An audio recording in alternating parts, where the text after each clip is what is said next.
for us since that night at Baptiste's place. Well, guess there's no point in worrying about it now. Let's go join up with the others.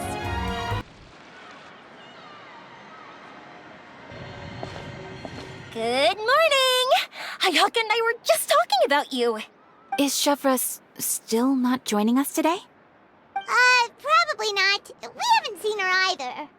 Huh? That's such a pity. Director Farina said that we've only got a few small scenes left before wrapping up the entire thing. She even said that she'll get me into a couple scenes, so everyone will have a chance to shine in front of the camera. We were also planning on having a victory feast once we're all finished filming. You can join us, right?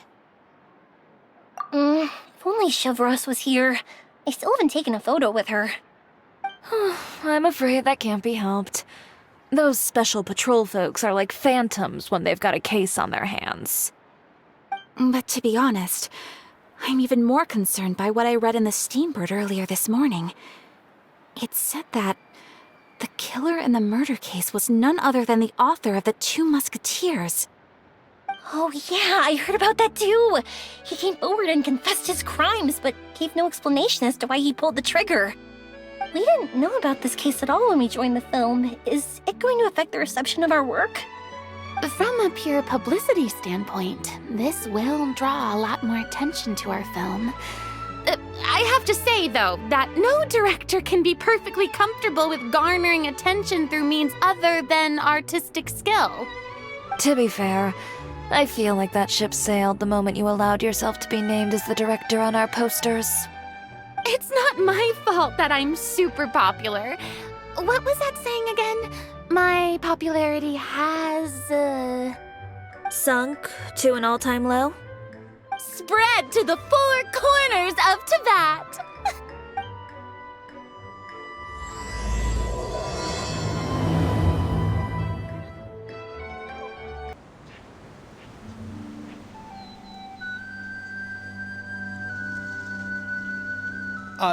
Excuse me, everyone. Xavier! Feels like it's been ages since we last saw you. I've been talking nonstop with the Film Association, and I'm absolutely swamped trying to coordinate the film's marketing. So forgive me for not being around more often, but please believe me when I say that I will make sure everyone's hard work gets the exposure it deserves. Oh, seems like you've been fighting your own battles. Yes, that's one way to put it. Oh, and before we begin the final round of filming, please allow me to finally introduce you to the original investor of our film, Mr. Morris. A pleasure to meet you all. Yes, glad to make your acquaintance, Mr. Morris. We've heard about the issues you've encountered with your financial situation, and genuinely hope that things have taken a turn for the better. Oh, well, the situation has indeed improved somewhat. Don't worry, Mr. Morris. Accidents and last-minute challenges happen all the time. There's no need to blame yourself over it. The good news is that we're almost done filming now, and I would even say that this is the best story I've ever seen. Is that so? I see, that's great news. All right, now that we've gotten all the pleasantries out of the way, let's get the show on the road. We'll mostly be filming typical people and scenery from the streets today to improve the sense of environmental ambiance in some parts of the film. Oh, and there'll be a cameo for Mr. Kamisato and Miss Yoimiya as well. They'll be used to show outsider perspectives on the fates of the Two Musketeers. That's right. Ayato should be here any minute. Excellent! Then let's start with the scenery shots. Camera and clapper loader, you're up. Yep, we'll be ready. Remember, all we need are some wide zoom shots of the streets. If you happen to find some particularly lovely patches of flowers and grass, feel free to grab some close-ups of those as well. Ready? Lights! Camera! Action! Okay, now move the camera slowly. Try to focus on that flower. What's wrong? Just adjust the focal length a bit. Something the matter?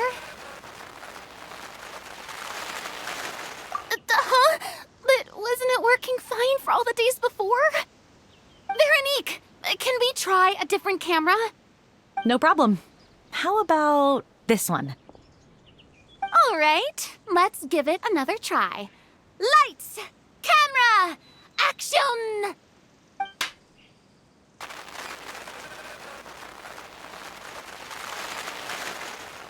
Don't tell me. This one is broken too? Veronique, do we have any other spare ones we can use? I'm afraid we only brought these two today. What? Then go find a workshop to get them repaired right away. Oh, and you too, Bono. Go find our spare camera in the warehouse and bring it back to the set. On it. Greetings, everyone. My apologies for the delay. Is something the matter, Ayaka? It seems like there are some issues with the filming equipment today. We're stuck for the moment. I see. Well, let's not just stand here twiddling our thumbs. Actors, to the makeup booth. We'll start on the next scene as soon as we get a working camera. The people at the workshop told me that the part which holds the lens in place seemed to have fallen off. That's super strange. It was perfectly fine just yesterday. Well, no time to dwell on that now.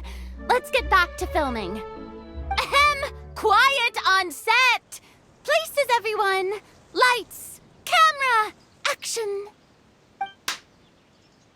By the way, have you heard about that recent murder case? Yes, I have. It seems that they've caused quite the commotion in the city. I heard that the chief of the guards is so mad about not catching the culprit that he's about to explode. Oh? I find that quite hard to imagine, considering how he already looks most days. Director, we have a problem. Oh, we're in the middle of a take! Couldn't you wait until we wrapped up this scene?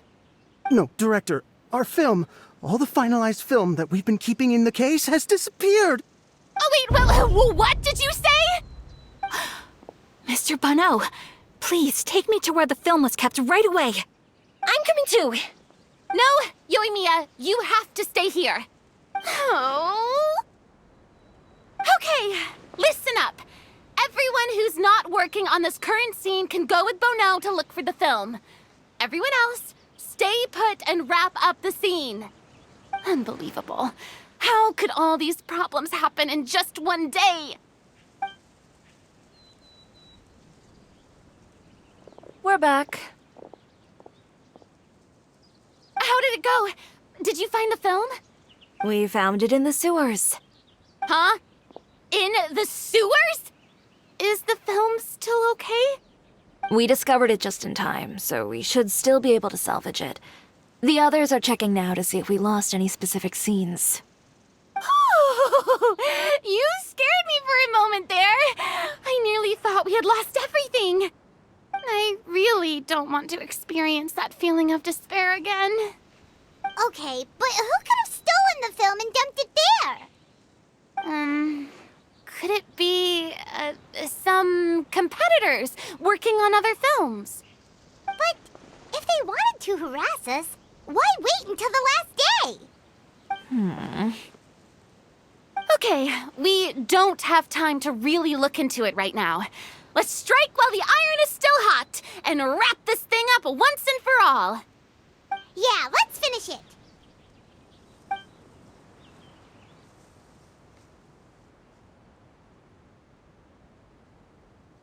I would like to officially announce that our entry to the festival, The Two Musketeers, has now concluded filming!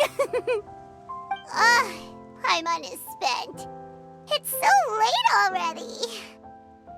Even though the filming process proved to be extremely challenging, everyone provided valuable and unique contributions to the final product. Thank you all for your dedication and support. And just like Director Farina, I would also like to extend my most heartfelt thanks to all of you. Really, you've all helped me so much. All right, let's save the awards speech for later, and hopefully also get some rehearsals in before the real thing. Anyway, now it's time to party! Let's all make our way to the beach and have a celebration feast so loud and fun that even the blubber beast will want in. Party, party! Paimon wants to party! Whoa, this place is hopping. Everyone's finally getting to relax after wrapping up the film. Let's go chat with someone. Have you ever seen a fireworks show, Mr. Morris? It's pretty amazing. I'm afraid I haven't, but I'll take your word for it. Hey, Ayato! How's your work been going? Everything went rather smoothly. Thank you for your concern. Ayato told me that we've already confirmed the dates for some Inazuma Fontaine cultural exchange events. So the next time we visit, we'll be doing so in our capacities as the representatives of the Yashiro Commission.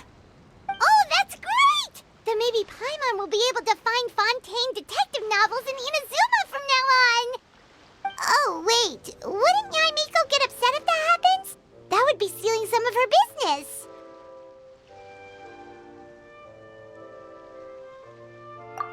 You've got a point. She's always complaining that light novels have become bland and too predictable after all. The cultural exchange won't only feature literatures of both nations, of course. We have also made plans for cross-cultural engagements in the fields of gourmet cuisine, toy making, and artisan craftsmanship. Whoa! Paimon's getting super excited now! When the time comes, be sure to visit and participate in all the events. I was thinking, if this film turns out to be a success, could I ask the two of you to stay and be a part of my crew? Of course, I'll definitely increase the pay for next time. I'd be more than happy to, Mr. Xavier. Thank you for the offer, Mr. Xavier. But I've made some plans to go on a journey to the other nations once the festival is over. Is that so? Well, then in that case, bon voyage, Miss Veronique. Please feel free to get in touch once you've returned to Fontaine.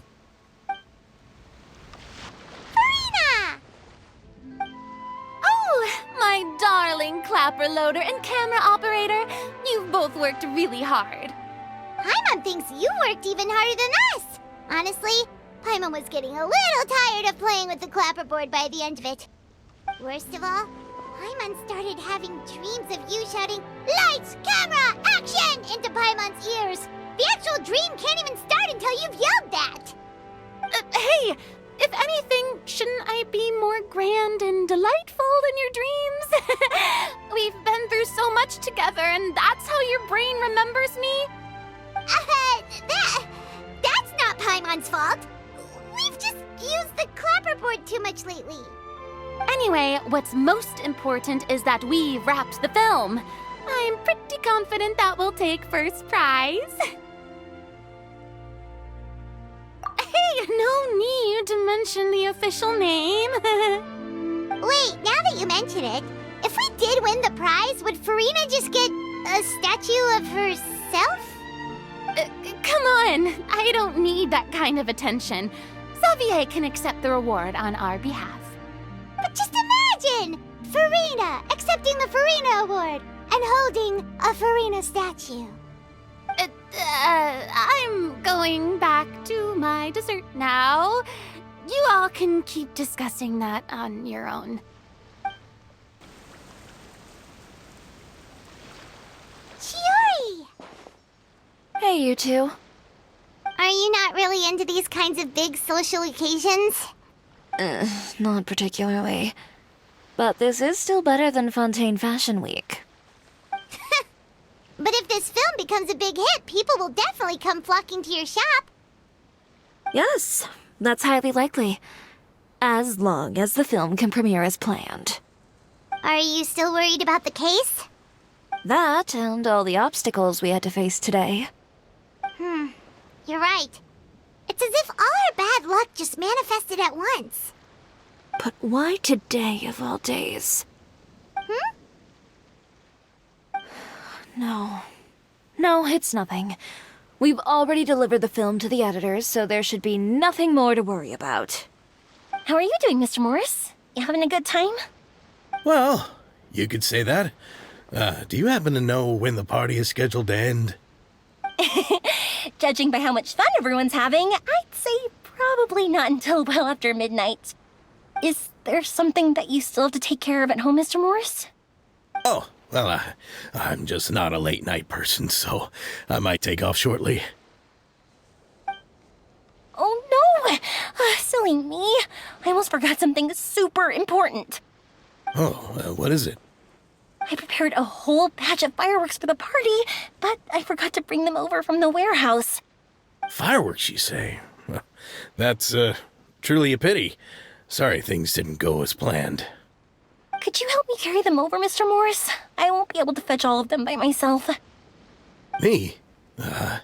Are you sure that you can't find anyone else? I just wanted to make this a surprise for everyone. The warehouse isn't far from here. We'll be there in no time. Pretty please, Mr. Morris. These are some of the best fireworks I've ever made. So I also want you to see them before you leave. They're stunning. I promise that they'll be a once-in-a-lifetime experience that you'll never forget. But... It's okay. Just come with me. If we're sneaky enough, nobody else will see us leaving. All right. The warehouse is right over here. I moved the fireworks there in advance, so it shouldn't be too much work bringing them back. It's still a ways away from the party. Sorry about that, Mr. Morris. It's probably because I'm used to carrying fireworks all the time, so it doesn't feel like a lot of work to me.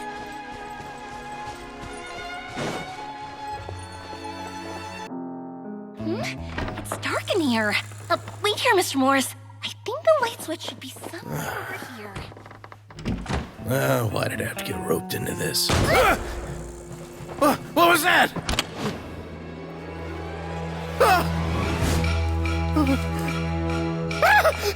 Who's there? Get me out! Get me out of here! Did you really think you'd get away, Morris?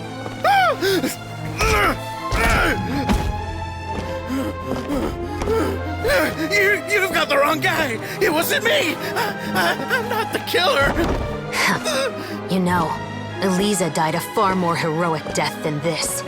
She fought your assassin to the end, to save the children she had hidden beneath the floorboards.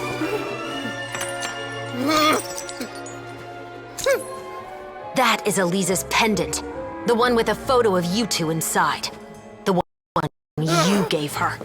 Ring any bells? It's a fake! It has to be! There's no way! No way your assassin didn't destroy it, you mean?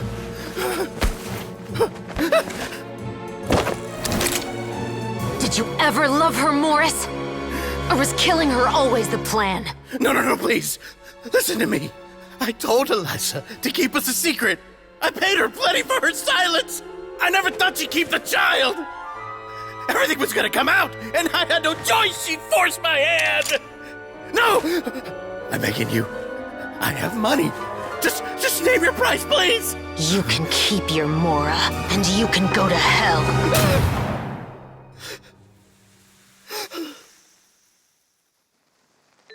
I'm Captain Shovraz of the Special Patrol. Morris, you're under arrest for Eliza's murder.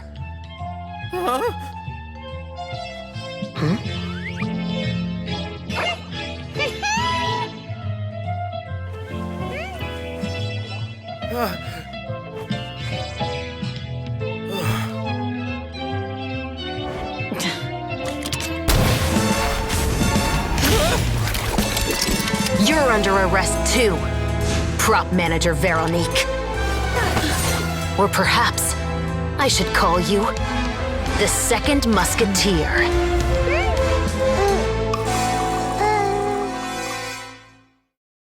Wait, what's going on? This wasn't in the script. Drop the gun, Veronique. Why?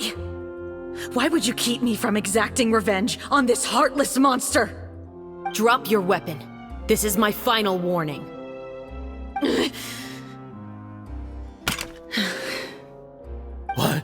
What What is going on? Do I have to spell it out for you, Morris? Everything that took place just now was staged to get you to confess the truth. But this last part is all improv, of course.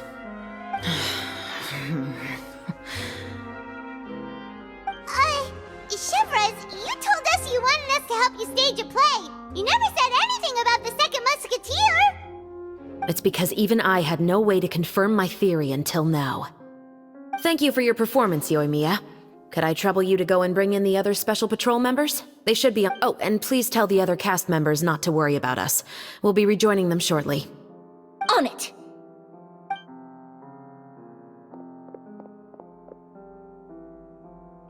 So what do you think, Morris? Care to talk about what happened 20 years ago? My patience is limited, you know. Don't force me to take you back to the interrogation room. I'd wager that you wouldn't last for more than a minute in there. With the recording we made, you have no chance of winning in court. Cooperating with us now is the most practical move. All right. I'll talk. I hired an assassin to murder Elisa. She once worked as a maid on my family's estate. She was very beautiful, and after some time I fell for her. We kept our relationship a secret and carried out an affair for some time, but it wasn't long before she became pregnant. And if my parents ever found out, they would have stripped me of my inheritance and status, driven me out of my home. I also didn't expect Elisa to insist on bringing the pregnancy to term. She even asked me to leave my family and travel far, far away with her. She believed that you were truly in love with her. I didn't have a choice. I gave her a large sum of mora, told her to leave the family and to get rid of the baby. But then years later, she sent me a letter. There were photos of 2 children, and she even asked if I could find some time to visit them. Huh? 2 children? Paimon thought Baptiste was the only... You mean... Even if she had the children against your will, you could have just ignored the letter entirely. Why kill her? I had just gotten engaged to be married to an heiress from another wealthy family. So if anyone were to find out about Elisa, my life would be completely ruined. I didn't have a choice. No. You always had a choice. You just made the wrong choice. Again. Do you know how it feels to watch your mother be killed right in front of you? My brother and I were hardly even school age yet. We were hidden beneath the floorboards, grasping each other's hands like a lifeline. We were so terrified that we didn't even know we could ever take a breath. All we could do was to watch Mother try to fight back, and then collapse to the floor. Even after the assassin left, we were still too terrified to leave our hiding spot. We thought that he might come back. It was only until the next evening when we finally climbed out and gathered around our mother. But she had already become cold and stiff to the touch. You made up your mind right then and there to bring this case to light. Not only that, we resolved to get our revenge. And that's why you became the Musketeers. No, that's why I became a musketeer. The man from before was also killed by me. My brother had nothing to do with it. I figured as much. You did? I once told these two that he didn't look like a killer to me. His confession from that night also rubbed me the wrong way. I think what really tipped me off was, how could I not feel a sense of regret in him? Huh? He confessed faster than any criminal I've ever met, but he didn't say a single word about you. He insisted that he was the sole perpetrator in the case. But after the questioning ended, I disassembled the musket we dug up from his backyard, put it in front of him, and told him to reassemble it. Wanna guess how far he got? He had no idea where to even start. He's never touched a gun in his life. Based on that, I determined that he was not acting alone. He only surrendered himself to draw our attention and create a moment of opportunity for his partner. So, I decided to play along. And as expected, the second musketeer followed us without hesitation once she saw Morris get separated from the rest of the cast. Besides, why else would he call the novel The Two Musketeers? But how did you know it was Veronique? I figured it out the moment Baptiste told me his father's name. That so-called financial crisis was all just a ruse. He just wanted to sign up as the investor and then leave the film without any source of funding. After all, he has a vested interest in minimizing the reach of this story. It's really just the same thing as what he did to Eliza all those years ago. Human scum. But then Xavier pulled out all the stops and got the film made against all odds. Morris couldn't have that. With the killer in custody, he figured it was safe to act. And so he came to visit the set today, just as I expected. Wait, so you were behind all those mishaps today?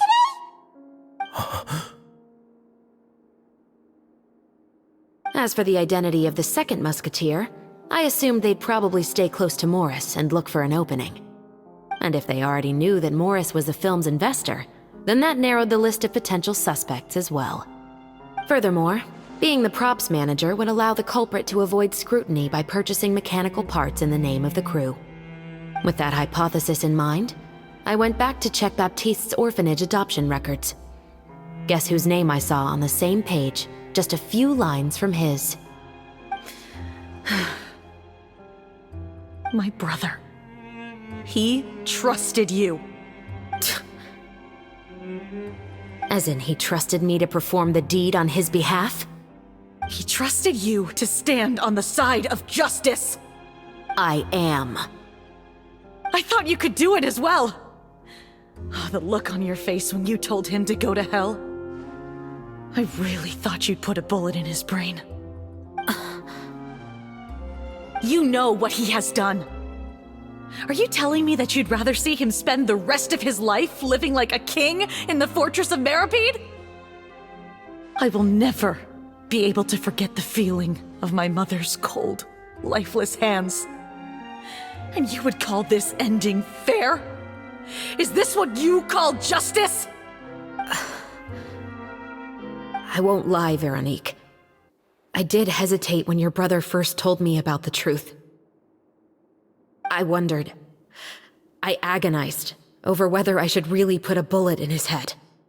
So why don't you? Because that should never be how justice is carried out in this world. Perhaps, to you, justice is simply reciprocated. An eye for an eye, and a life for a life.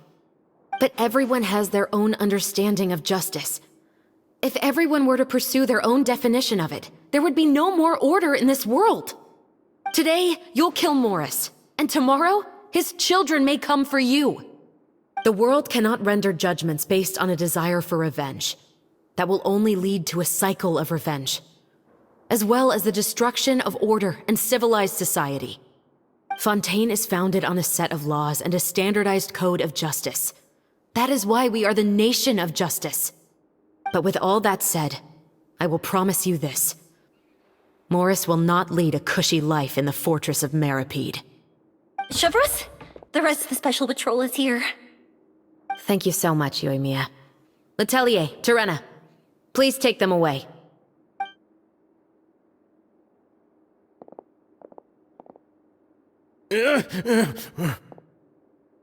I still can't agree with your reasoning.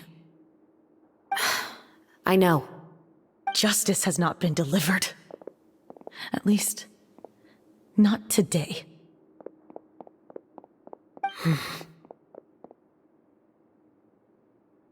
Chevreuse. Let's go. We should give an explanation to the crew. Thank you for your concern. I'm fine. I'm just thinking about the things in life that have driven people to take justice into their own hands.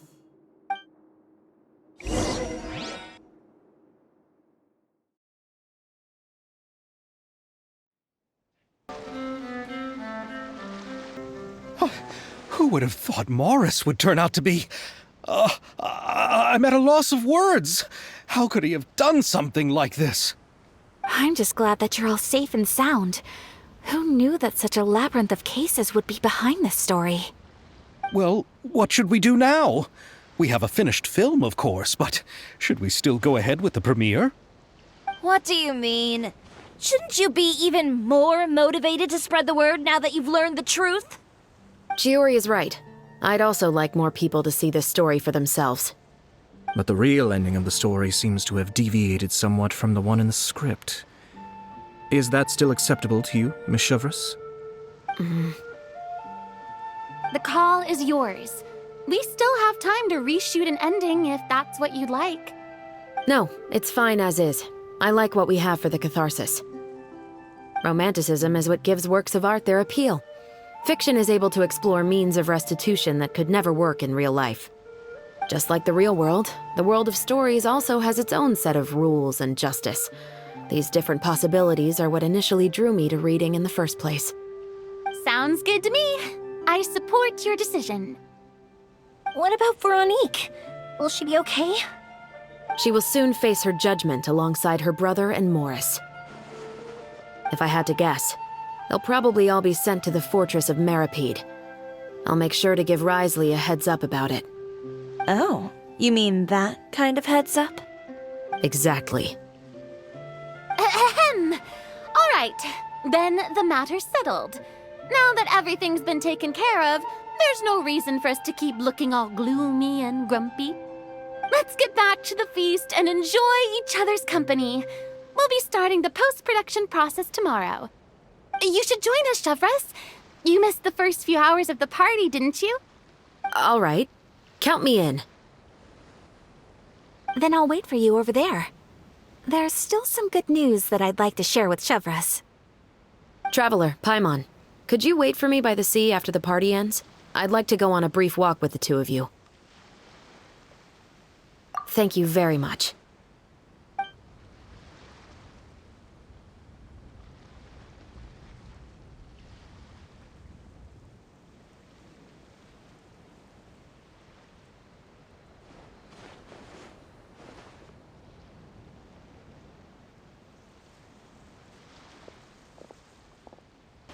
Sorry for the wait.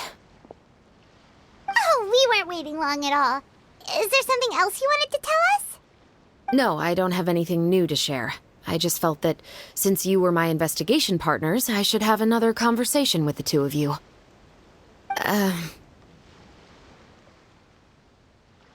Traveler, how would you have responded to Baptiste's request if you were in my shoes? When I was young, my father often took me here to swim. We'd come rain or shine, even when it was freezing cold. He told me that swimming was the best activity to train one's strength of will. You could never give up before reaching the shore, especially when the water was cold. Oh? Why's that? Because the moment you give up would be the moment you die. At that point, I still hadn't received my vision. One winter, the chilly wind felt almost like knives on my skin, and the seawater was so frigid that it numbed my toes the moment I stepped in. I cried and begged my father to spare me from having to swim across, but he wouldn't listen.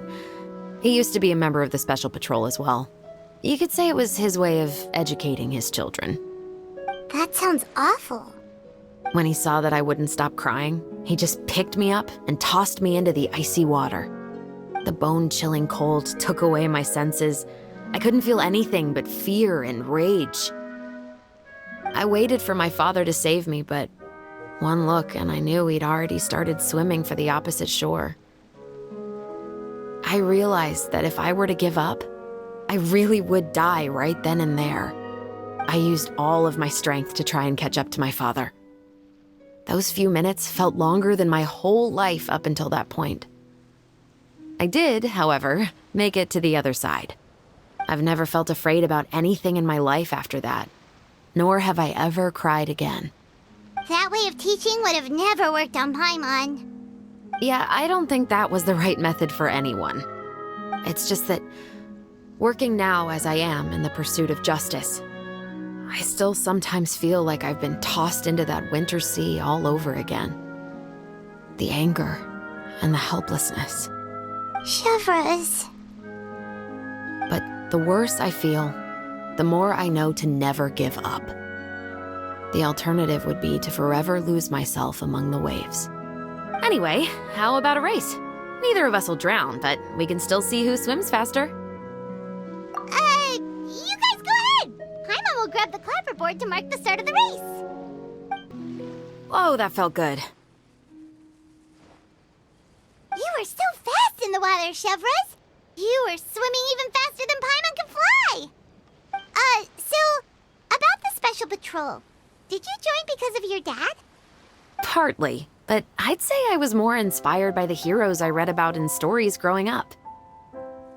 Oh, so it's due to your love of stories. Of course, it was only after I joined the Special Patrol that I learned that truth is often stranger than fiction.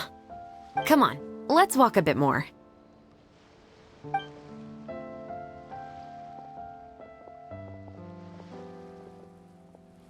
To be honest, I do sometimes question whether the decisions I make are the right ones. But I know that no matter what, I must keep swimming. Because the only thing I've got my eyes on is the shore in the distance. Smile!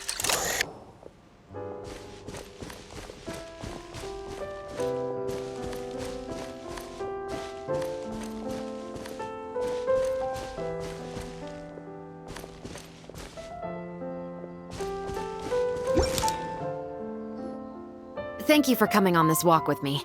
I feel a lot better after getting all that off my chest. Huh. We're nearly back at Baptiste's house. Huh, you're right. I didn't realize we were so close. He really did plant a lot of flowers. It's just like how he described it in the story. Huh? Wait. Paimon, Traveler, look! The rainbow roses in the garden. They're in full bloom now.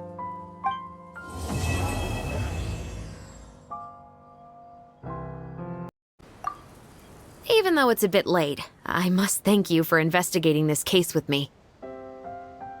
Not on behalf of the Special Patrol this time. It's a personal expression of gratitude from yours truly. Oh, you want to hear more about my father? To be honest, I didn't spend that much time with him. He was always busy with the Special Patrol, so he would often return home really late at night. Some nights, he didn't come home at all. Once, he didn't come home for a long time, maybe a whole week or so. When I went out to buy food, I learned that he had become a criminal, and by extension, that made me a criminal's daughter. But we can talk about that another day. I actually have a lot of sympathy for Veronique and Baptiste. I can understand the hatred they feel for their father. But that doesn't mean I'll allow them to walk the path of evil, even if it might lead to another sense of justice. Films are different from the real world. They're a form of art and represent the wishes in people's hearts. I adore the Two Musketeers, and I'm very happy to have had the opportunity to act the role as one. I can't wait to catch the film when it premieres in the Opera House. I'm looking forward to seeing the audience's reaction to the climactic ending. Thank you for looking out for me. I'll see you at the award ceremony. I'd be very surprised if we don't win.